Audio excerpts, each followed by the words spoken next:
আমাদের দেশের মানুষগুলি স্বামীর ফজিলাত শোনে, স্ত্রীর ফজিলাত শোনে না। স্বামী অনুরস্ত মনে করে যে আমার স্ত্রী আমার অধীনস্থ, বা যা ইচ্ছা তাই করব। দেখো নবী আলাইহিস সালাতু ওয়াস সালাম স্ত্রীদের ব্যাপারে কি বলছে জানো? আল্লাহ পাক মহিলাদেরকে বানাইছে পাঁজরের বাঁকা হাড্ডির দ্বারা। কি হাড্ডির দ্বারা? হ্যাঁ, বাঁকা হাড্ডি একটু বাঁকা থাকবেই। আমার নবী এত সুন্দর, কত যে ভালো, কত জ্ঞানী, চিন্তাও করা যায় না। কত সুন্দর উদাহরণ দিয়েছে। বানাইছেন কি দিয়া? হঠাৎ সোজা করতে যাও না। কথা বলেন না কেন? কি হবে? খবরদার এই কাজ করবেন না। হঠাৎ সোজা করতে যাও না। আহেস্তা আহেস্তা কাম করে না, আহেস্তা আহেস্তা। কিন্তু যতই চেষ্টা করো কিছুটা মানিয়ে নেবা, এটা মানবা, সমস্যা কি? তুমি বিজয় হইতে চাও, তুমি যদি তাকে মহব্বত করো, সেটা বিজয় হোক। তুমি ভাবো কি আমি স্বামী, কাজে আমি আমার কথা বিজয় হোক। কিন্তু মহব্বতের তাকাজা কি? মাহবুবকে বিজয় অর্জন করে, নিজে ঠগে। কি কথা বুঝো নাকি? তুমি তাকে ভালোবাসো। যেরকম আমার বাচ্চা যদি আমাকে থাপ্পড় দেয়, আমি কি তাকে থাপ্পড় দেই? কেন দাও না? কথা বলে না কেন? আমার বাচ্চা বিজয় হোক, আমার বিজয় হওয়ার দরকার নেই। ও আমাকে থাপ্পড় দিয়ে যদি বিজয় হয়, এতে আমার কোনো আপত্তি নাই। এটা মহব্বতের তাকাজা। যদি ধরে নাও তোমার স্ত্রী তোমার উপরে কোনো জায়গায় তর্কে একটু একটু ভাবসাব নেয়, নিতে দাও, সমস্যা কি? বেচারে যদি এত সুখী থাকে, সমস্যা কি? আস্তে আস্তে বুঝাও, আস্তে আস্তে কন্ট্রোল করো, আস্তে আস্তে আস্তে আস্তে আস্তে আস্তে। হট করো না। একটু বক্রতা থাকতে পারে, মানিয়া নাও, উভয়ের মধ্যে থাকো। তুমি শুধু মহাব্বত চাও, সে কি মহাব্বত চায় না? তুমি শুধু আদর চাও, সে কি আদর চায় না? তুমি শুধু চাও সে খেদমত করুক, সে কি চায় না তুমিও তার খেদমত করো? হ্যাঁ, তুমি শুধু সালাম চাও, সে কি চায় না আমাকেও সে সালাম দেয়? আমাদের মধ্যে কি যে গলত, দেখবেন স্ত্রীকে কেউ সালাম দেয় না। আস্তাগফিরুল্লাহ। অথচ নবী আলাইহিস সালাতু ওয়াস সালাম ব্যাপারে তার স্ত্রী কি বলেন? তাকে আগে সালাম দিতে পারতাম। নবী আগে সালাম দিতেন, আর তুমি সালাম দিতে লজ্জা বক, কি জাহেল। বাচ্চাদেরকে সালাম দেয় না। তোমার বাচ্চা সালাম শিখবে কিভাবে? তুমি বাচ্চাকে সালাম দাও না কেন? তুমি বাচ্চাকে সালাম না দিলে তোমার বাচ্চা শিখবে কিভাবে? সালাম দেয় না, বাচ্চাদেরকে সালাম দেয় না, ঘরে ঢুকে সালাম দেয় না, স্ত্রীকে সালাম দেয় না। মাঝে মাঝে স্ত্রী অসুস্থ, মশারি টানায় না। মাঝে মাঝে স্ত্রী অসুস্থ, বিছানা সুন্দর মতো ফিটিং করে না। এসে কিসের ইসলাম? তুমি ইসলাম শেখো নাই, তুমি ইসলাম বুঝো নাই, তুমি ইসলাম জানো নাই। ইসলাম শেখো, ইসলাম অনেক ভালো জিনিস। কি বলছিলাম জানি? মহিলারা একটু কাজী বেশি এককাল হট করে সোজা করতে যাই না। এই বয়ানটা করছিলাম কোন জায়গা দিয়ে? শক্তি। এই শক্তি প্রয়োগের ব্যাপারে হুঁশ থাকিও। তোমার শক্তি নেই, জবান দিয়ে এমন ভাবে বলো যেন পরিবর্তন হয়ে যায়। কি নাই? জবান দিয়ে এমন ভাবে বলো যেন পরিবর্তন হয় না। এই যে ফতুয়া দেয়া যাবে না, বন্ধ করে ফেলবে, যখন মুখ খোলা হয়েছে, এই আইন বাস্তবায়ন করতে পারছে? ডারউইনের থিওরি মুখ খোলার পরে রাখতে পারছে? তসলিমা শয়তান মুখ খোলার পরে বাংলাদেশ থাকতে পারছে? মুখ খোলা হয় না। থেমিস মূর্তি কি হাইকোর্টের সামনে আগেকার বিচারপতি বসাইতে চাইছে, সিনহা বসাতে পারছে? কি খোলার পরে? তার মানে মুখ খুললে, কথা বলে না কেন? মুখ খুললে, তা মুখ খুলো না কেন? আমাকে বলো। আমি তো বড় বড় মোটা দাগে প্রমাণ দিলাম, মুখ খুললে কাজ হয়। শুধু কাজ হয় না তাই নয়, আমি বিশ্বাস করি বাংলাদেশে যতজন মানুষ আল্লাহকে সেজদা করে, ওই কয়জন মানুষ যদি মুখ খুলতো, তাহলে বাংলাদেশে ইসলাম বিরোধী একটা কাজও থাকতো না, একটাও না। কাফের বাদ, মুশরিক বাদ, মুনাফিক সব বাদ, যারা খালি আল্লাহকে সেজদা করে, যারা আল্লাহকে সেজদা করে, এই কয়জন মুমিন যদি জবান খুলতো অন্যায়ের মোকাবেলায়, একটা অন্যায় থাকতে পারতো না। তুমি ভাবছো তুমি দরবেশ, তুমি ভাবছো তুমি দরবেশ, তুমি দিনের ঠিকাদার, তুমি দিনের কাঠি, সবকিছু তুমি, এটা ভাবছো তুমি। মুখ খোলো, জবান খোলো। আজকে এলাকার মানুষ যদি গাজার বিরুদ্ধে জবান খুলতো, এলাকায় গাজা থাকতো না। এই এলাকার মানুষ যদি মদের বিরুদ্ধে জবান খুলতো, মদ থাকতো না। ইয়াবার ব্যাপারে, নেশার ব্যাপারে যে জবান খুলতো এলাকার মানুষ, একটা নেশাও থাকতো না। কিন্তু না, কে এত জবানটাকে চুপচাপ, জবান খুলো, জবান খুলতে থাকো। যদি জবান খোলার মতো শক্তি না থাকে, তাহলে মনে মনে কি করো? পরিকল্পনা না করো, ঘৃণা করো। পরিকল্পনা করে, ঘৃণা না। যেমন ঈদের মাঠের সামনে মরক পড়া, মুদ্দার, যত মানুষ এখান থেকে যাবে সবাই ঘৃণা করবে, থুক ফেলবে, কিন্তু ময়লা সেখান থেকে যাবে না। 1 কোটি মানুষের ঘৃণাও, 5 কোটি মানুষের ঘৃণাও মরক সেখান থেকে যাবে না। কিন্তু এক ব্যক্তি ইমাম সাহেব পরিকল্পনা করিয়া যদি ঝাড়ু বালতি পানি দিয়া ধুইয়া ফেলায়, ময়লার থাকতে কয়জনের পরিকল্পনায়? আর 1 কোটি মানুষের ঘৃণায়, একজনের পরিকল্পনায়।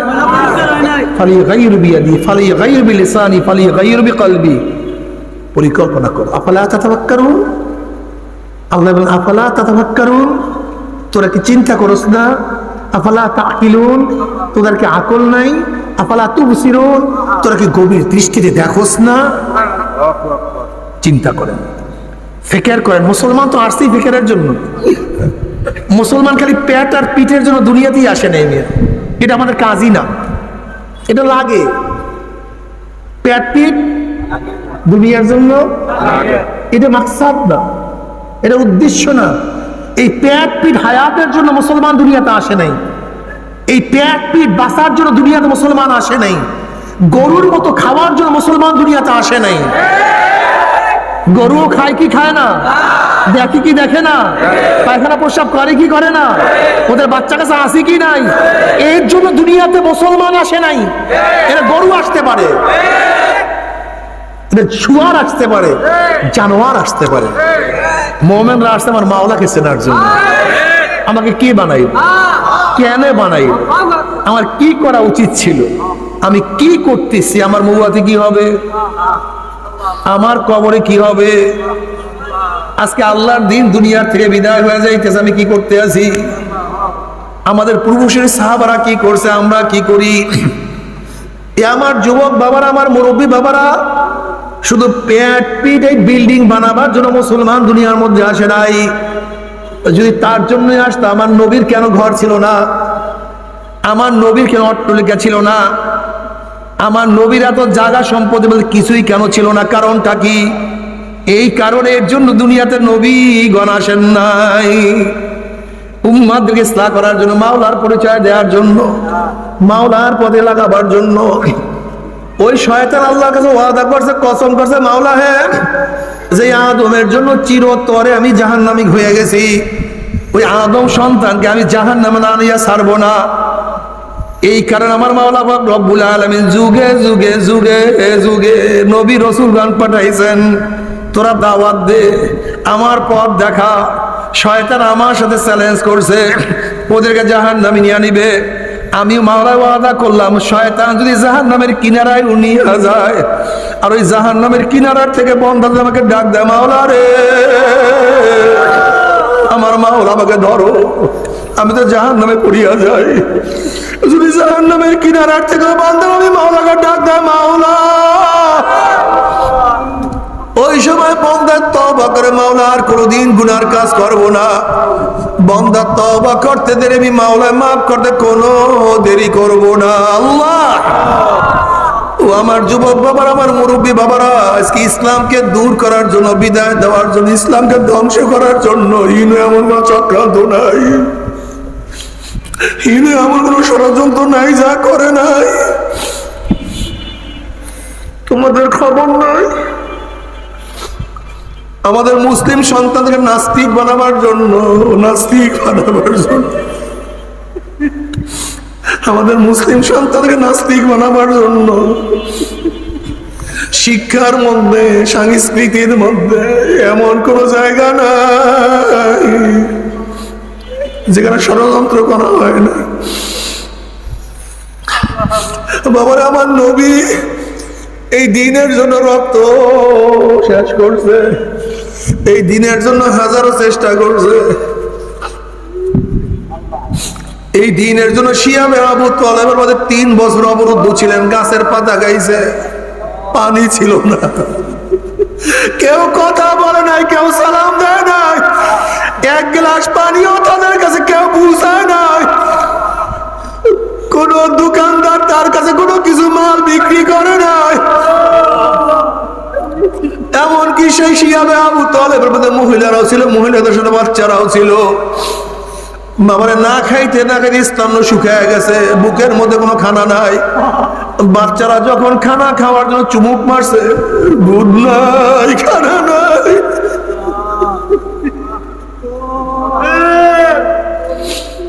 ঠান্ডা মরিয়া বাচ্চারা চিল্লাইতেছিল, কান্দে সেই শক্তিও বাচ্চাদের মধ্যে ছিল না।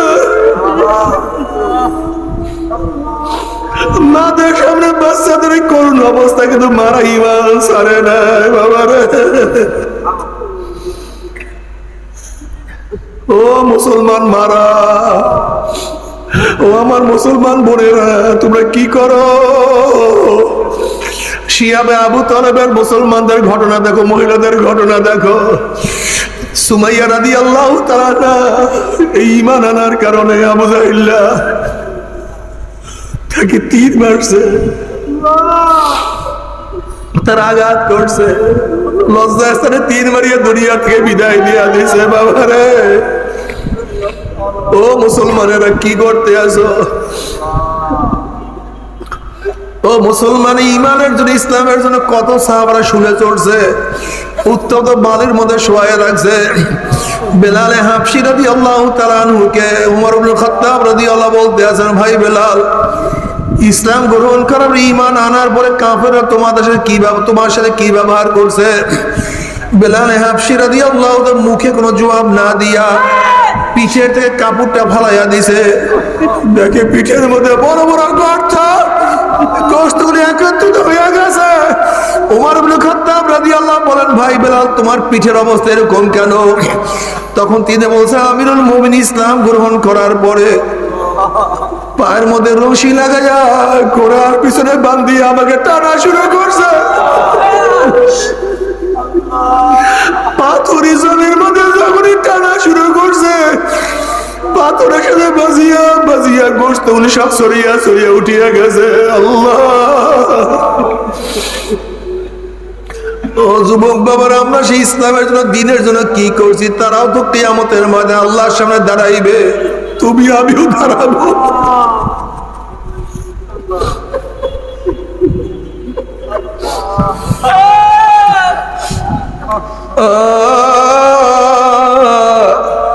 আজকে তো নামাজ পড়তে ভালো লাগে না, রোজা রাখতে ভালো লাগে না।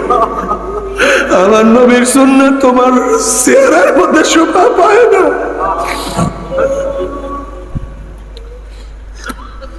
কি নিয়ে মাওলার কাছে দাঁড়াবো? আল্লাহ, তুমি আমাদেরকে মাফ করিয়া দাও না, সবাইকে ক্ষমা করিয়া দাও।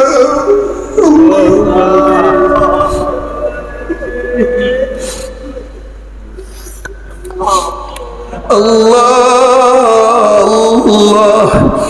আল্লাহর সামনে দাঁড়ায় হিসাব দিতে হবে, তুই এইটা করছো কেন, এইটা করছো কেন, এইটা করছো।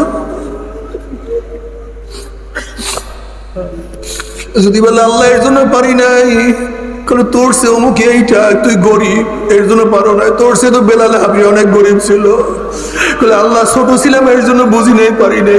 আলী তো তোর সে অনেক ছোট ছিল, ইসমাইল আলাইহিস সালাম তো তোর সে অনেক ছোট ছিল। আল্লাহ বাদশাহী করছি, রাজা ছিলাম, পারি নাই। আল্লাহ বাবা সুলাইমান তো তোর সে অনেক বড় বাদশা ছিল। আল্লাহ, তুমি মাফ করিয়া দাও। আল্লাহ, ধনী হওয়ার কারণে পানি নাই। আল্লাহ বলবেন, ওসমান গনি তো তোর সে ধনী ছিল, তুই কেন পারস নাই? আল্লাহ মহিলা হওয়ার করার পারি নাই, আল্লাহ বলবেন হাজার আমার আসিয়া, আমার খাদিজা, আমার আয়েশা, আমার ফাতেমা। আল্লাহ অসুস্থর কারণে পারি নাই, আমার মাওলা বলবে আইয়ুব তো অনেক অসুস্থ ছিল,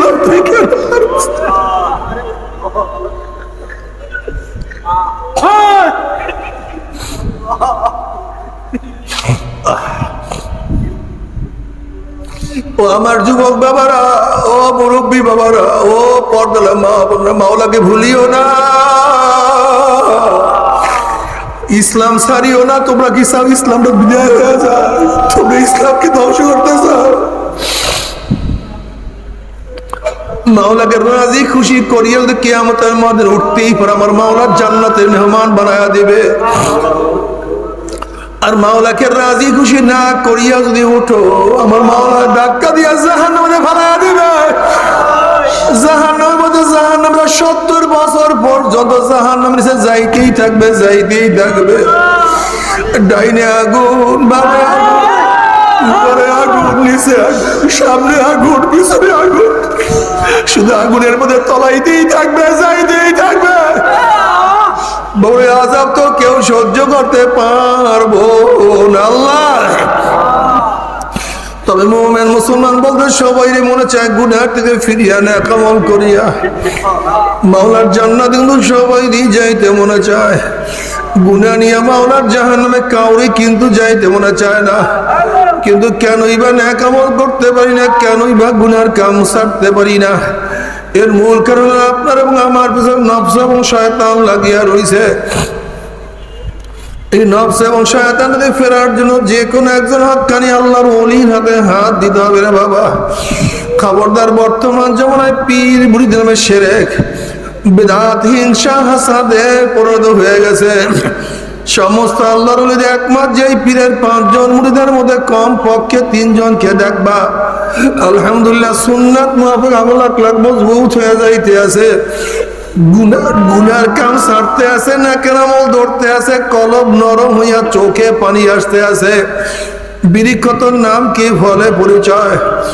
আমি চরমোনাই বুঝি না, চরমোনার দাওয়াত, প্রশংসা, প্রচার প্রসার করার জন্য আসি না রে বাবা।